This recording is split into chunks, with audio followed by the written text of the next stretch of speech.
दोस्तों, आज हम देखेंगे ब्यूटाइन का फार्मूला। ब्यूटाइन का फार्मूला क्या होता है? C4H6। C4H6 है, एक किसका फार्मूला है? ब्यूटाइन का फार्मूला है। ठीक है, ब्यूटाइन का फार्मूला क्या है? C4H6। ठीक है, इसके बारे में थोड़ा समझने की कोशिश करेंगे। इसको हम क्या है ऐसे करके लिख लेंगे। यहाँ कितना ब्यूटाइन में कितने कार्बन होते हैं? ब्यूटाइन में कार्बन होते हैं 4 और हाइड्रोजन होते हैं 6। ठीक है, तो इसका एडजस्टमेंट देखिए कैसे करके करते हैं। अगर हम चेन बनाते हैं कार्बन की, ये देखिए ये कार्बन है, यहाँ कितने कार्बन है? 4 कार्बन है। 1 2 3 और 4 कार्बन है। ठीक है, अब इसमें देखिए एक क्या है, कार्बन की वैलेंसी कितनी होती है? 4 होती है। और हाइड्रोजन की कितनी वैलेंसी होती है? 1 होती है। तो जिसकी जितनी वैलेंसी होती है वो उतने बॉन्डों से जुड़ा होता है। ठीक है, तो इसमें क्या है कि हाइड्रोजन क्या है, 1 बॉन्ड से जुड़ा रहेगा। तो हम इसमें इस प्रकार से इसको एडजस्ट करेंगे कि ये इनके क्या है, बॉन्ड का हाइड्रोजन 1 बॉन्ड से जुड़ा रहे और कार्बन 4 बॉन्ड से जुड़ा रहे। ठीक है, अब देखिए यहां पर इस सिचुएशन में तो क्या है, ये वाला ये का हाइड्रोजन तो क्या है 1 बॉन्ड से जुड़ा हुआ है। ठीक है, और तो इस कार्बन में और कार्बन भी क्या है 4 बॉन्ड से जुड़ गया, ये वाला 1 2 3 4। ठीक, अब क्या है, 3 हाइड्रोजन तो यहाँ एडजस्ट हो गए। अब क्या करेंगे, अब 1 हाइड्रोजन यहाँ लगा देंगे। ठीक, तो इस कार्बन की देखेंगे अभी 1 2, ठीक, और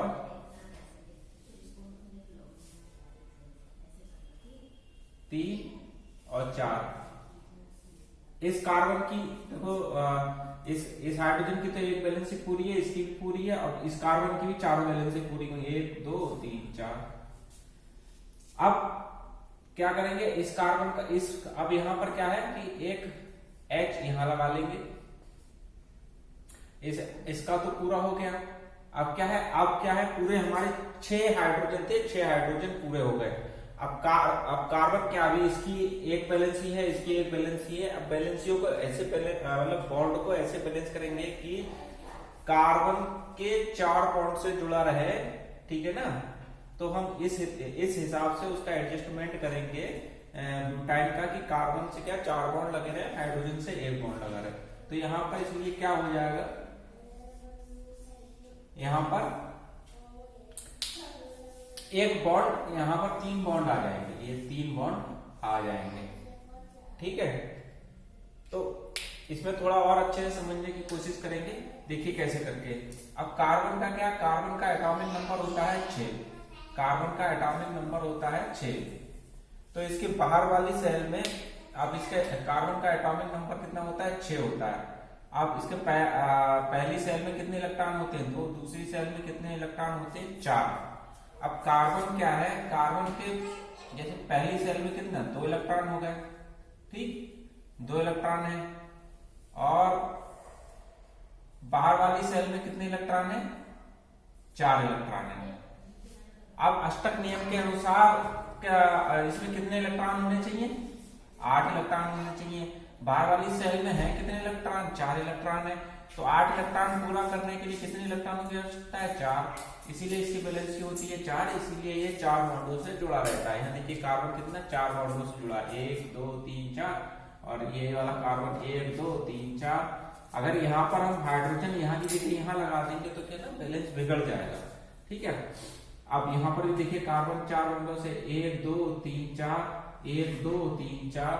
ठीक है ना, अब देखिए हाइड्रोजन क्या है, हाइड्रोजन का एटॉमिक नंबर कितना होता है? 1 होता है। अब जिसका जितना एटॉमिक नंबर होता है उसमें उतने इलेक्ट्रॉन होते हैं।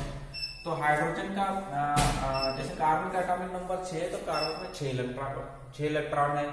ठीक है। अब हाइड्रोजन का एटॉमिक नंबर 1 है, तो हाइड्रोजन में 1 इलेक्ट्रॉन है, तो इसके बाहर वाली सेल में कितना इलेक्ट्रॉन होगा? 1 इलेक्ट्रॉन होगा। अष्टक नियम के अनुसार इसमें मैक्सिमम कितने इलेक्ट्रॉन हो सकते हैं? 2। ठीक है, मैक्सिमम कितने इलेक्ट्रॉन हो सकते हैं? 2। अभी है कितने? 1। तो 2 इलेक्ट्रॉन करने के लिए कितने इलेक्ट्रॉन की आवश्यकता है? 1। तो इसलिए इसकी वैलेंसी कितनी होती है? 1। ठीक है, तो इसमें ऐसे समझते हैं, इसी चीज को हम बिंदु सूत्र के रूप में यहाँ पर ऐसे समझाने की कोशिश करते हैं। जैसे कार्बन है, ये कार्बन है, ठीक है, ये कार्बन है, ये हाइड्रोजन है, ये हाइड्रोजन है, ये हाइड्रोजन है, ठीक, ये कार्बन है, ये हाइड्रोजन है, ये हाइड्रोजन है, ये कार्बन है, ये कार्बन है, और ये हाइड्रोजन है।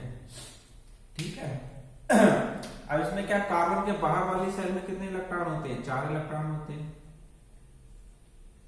अब इस कार्बन के भी बाहर वाली सेल में कितने इलेक्ट्रॉन होंगे? 4 इलेक्ट्रॉन होंगे। इस कार्बन के भी बाहर वाली सेल में कितने इलेक्ट्रॉन होंगे? 4 इलेक्ट्रॉन होंगे।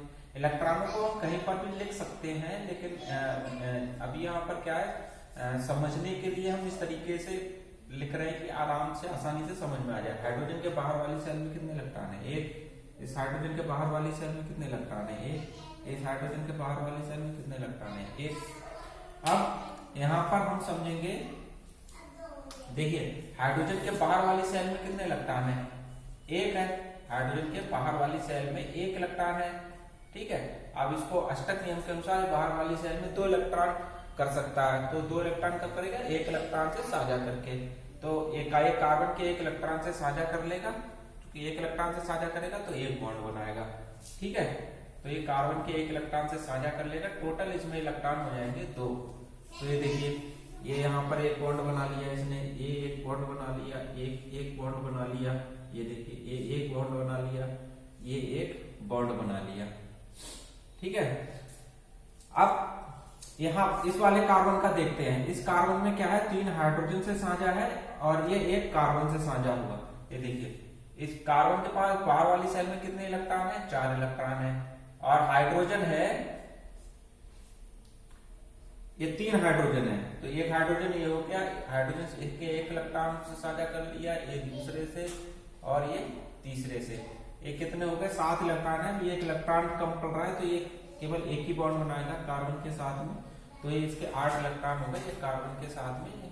ठीक है, तो इसमें क्या है, ये टोटल कितने हो गए? 8 इलेक्ट्रॉन हो गए।